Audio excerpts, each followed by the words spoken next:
Welcome to Thrilling Tales of Adventure.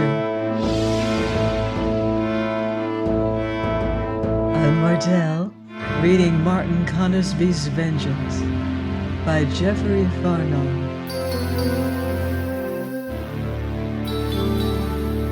Chapter 24 of Our Adventure at Sea.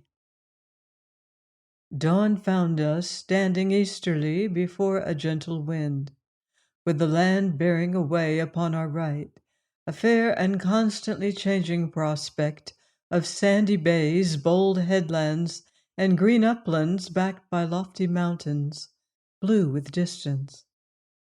And what with all the varied beauties of earth, the blue heaven, the sparkle of sea, the soft, sweet wind, it verily seemed the late gloomy terrors of my dungeon were no more than a nightmare, until hearing a moan, I turned to see my companion stirring in uneasy slumber, his haggard features contorted as by some spasm, whereupon I touched him to wakefulness, bidding him see if we had aught aboard to eat or drink.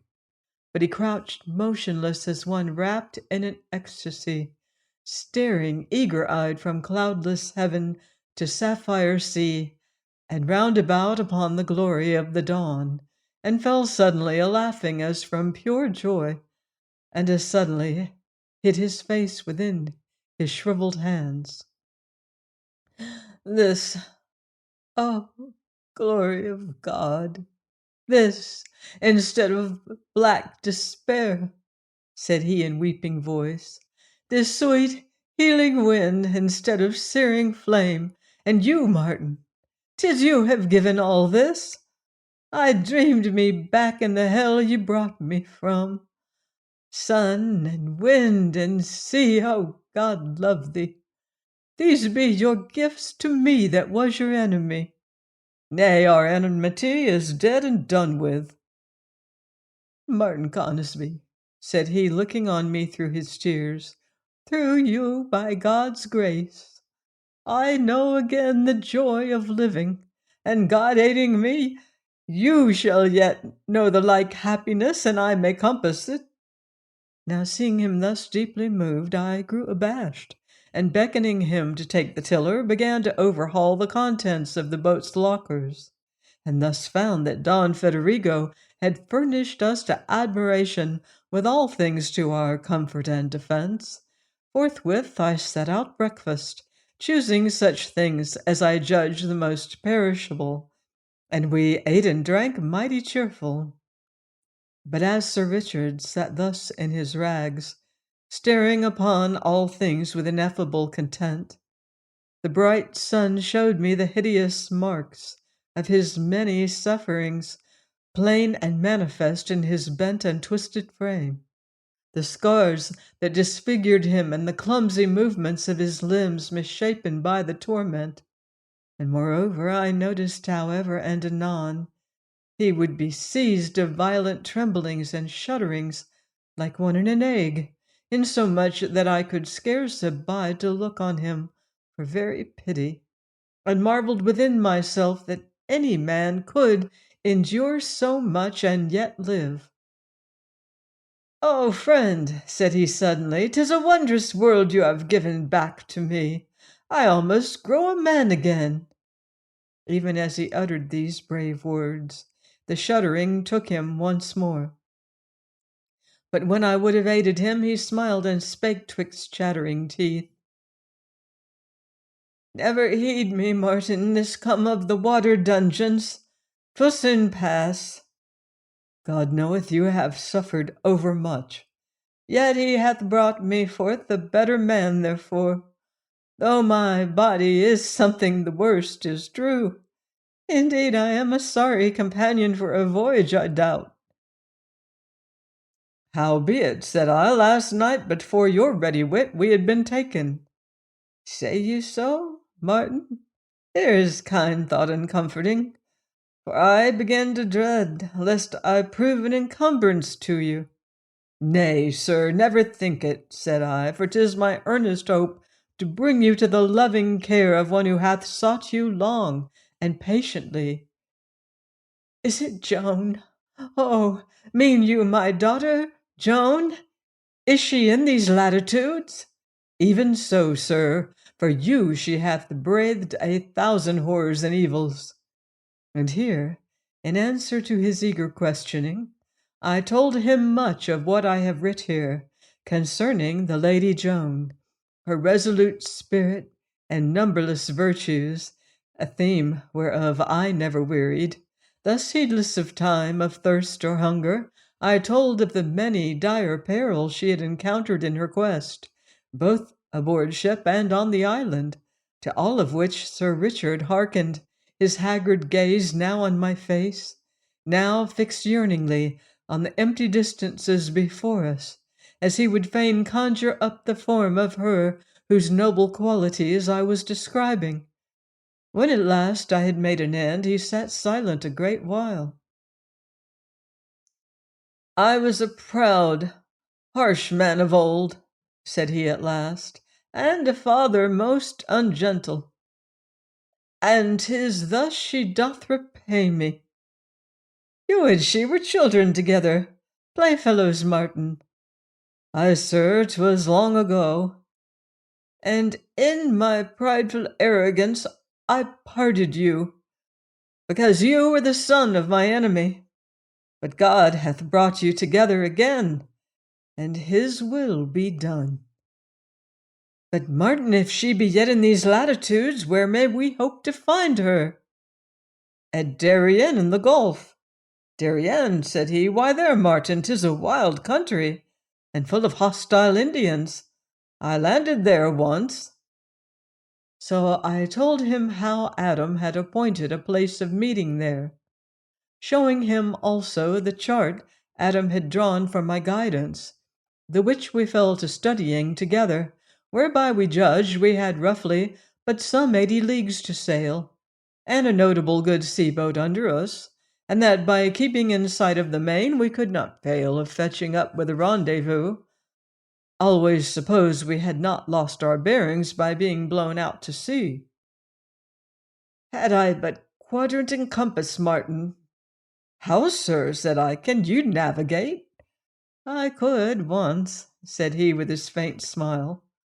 Hereupon I haste to reach these instruments from one of the lockers, since it seemed Don Frederigo had forgot nothing needful to our welfare, perceiving which Sir Richard straightened his bowed shoulders somewhat, and his sallow cheek flushed. Here at last I may serve you somewhat, Martin, said he. Turning his back to the sun, he set the instrument to his eye, and began moving the 3 vanes to and fro, until he had the proper focus, and might obtain the sun's altitude, whereby he had presently found our present position, the which he duly pricked upon the chart. He now showed me how, by standing out on direct course, instead of following the tortuous windings of the coast, we could shorten our passage by very many miles. Hereupon we shaped our course accordingly, and the wind freshening somewhat, by afternoon the high coast had faded to a faint blur of distant mountain peaks, and by sunset we had lost it altogether. And so night came down on us, with a kindly wind, cool and refreshing after the heats of the day, a night full of a palpitant starry splendor, and lit by a young horned moon that showed us this wide-rolling infinity of waters and these vast spaces, filled as it seemed with the awful majesty of God, so that when we spake, which was seldom, it was in hushed voices. It being my turn to sleep, I lay down, yet could not close my eyes for a while, for the wonder of the stars above, and with my gaze thus uplift, I must needs think of my lady, and wonder where she might be, with passionate prayers for her safety, and beholding these heavenly splendors, I thought perchance she might be viewing them also, and in this thought found me great solace and comfort. And now what must my companion do but speak of her that was thus in my thought? Martin, he questioned suddenly, Do you love her?" I do," said I, mightily. "And she you?" "God grant it." "Here," said he after some while, "here were a noble ending to the feud, Martin. Sir, 'tis ended already, once and for all. Ay, but," said he with a catch in his voice, "all my days I have yearned for a son, more especially now when I am old and so feeble. Then, sir, you shall lack no longer, if I can thus make up in some small measure for all you have suffered." At this he fell silent again, but in the dark his trembling hand stole down to touch me lightly, as in blessing, and so I fell asleep. From this slumber I was suddenly aroused by his calling on my name, and opening drowsy eyes beheld, as it were, a luminous veil that blotted out moon and stars and ocean, and looking about saw we lay becalmed in a white mist. "Martin," said Sir Richard, his face a pale oval in the dimness, "do ye hear aught?" "No more than the lapping of the waves," I answered, for indeed the sea was very calm and still. "Nay, listen a while, Martin, for either I'm mad or there's someone or something crying and wailing to larboard of us, an evil sound like one in torment. 3 times the cry has reached me, yet here we lie far out to sea. So list ye, son, and tell me if my ears do play me false, for verily I—" His speech died away, as from somewhere amid the chill and ghostly vapor there stole a long-drawn wailing cry, so woeful, so desolate, and so unearthly here in this vasty solitude, that I caught my breath and stared upon this eddying mist with gaze of fearful expectancy.